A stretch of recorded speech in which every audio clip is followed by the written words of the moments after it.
It's a huge blow indeed.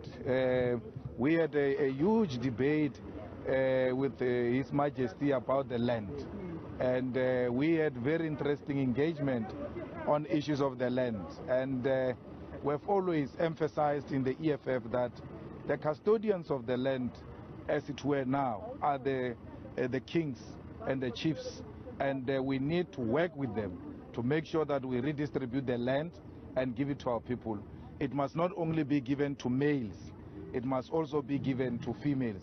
And an idea that which His Majesty cherished and accepted, that we have moved into an era where there could no longer be men and women. We have to be one nation. Mr. Malema Bong again from Newsroom Africa. There's a lot of debate about the king's legacy. Others have love for him, but others seem to criticize him, particularly his handlings of a number of things, including the land question. Is that something that should be happening? Well, the king was not money. He won't be loved by everybody. And as a human being, we expect people to have different views about you, especially when you are a leader. And therefore, in the African culture, it is unheard of to speak bad about the dead. That's why if we don't like you, the best thing is to keep quiet. So let them keep quiet, because they speak very bad about the dead, and when death visits them and we return the favor to them, people will be saying we're insensitive. So let's look at what is good about the work that the king did in this area and all over South Africa. So we only learn the good from the dead, and we deliberately, ignore the bad because they are not here to answer for themselves.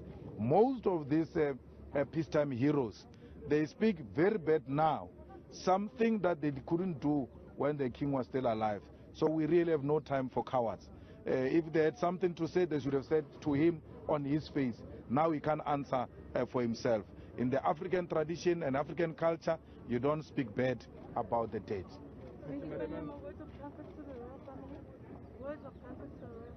They are not alone.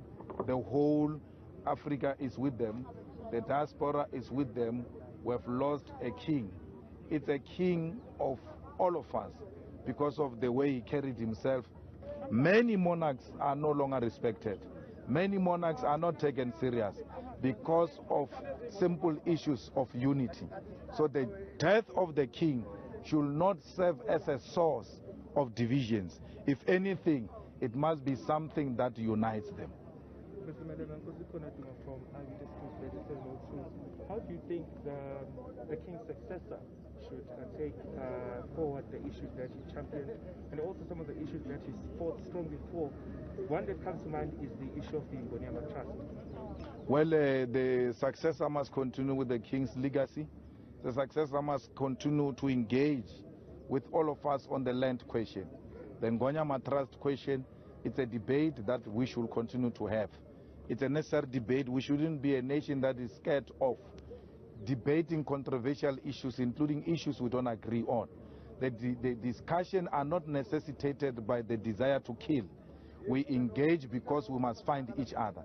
And by finding each other, we must be united in purpose of giving our people the land and let them be the rightful owners, so we restore the dignity of black people. Mr. Malema, Sumali here from Newsroom Africa. There is a matter before the High Court today in Pretoria pertaining to you wanting the CR17 bank statement sealed. Are you confident that this route in which you have taken will finally get those documents unsealed? Sense of occasion, my sister. Sense of occasion. Sense of occasion, okay? Thank you very much.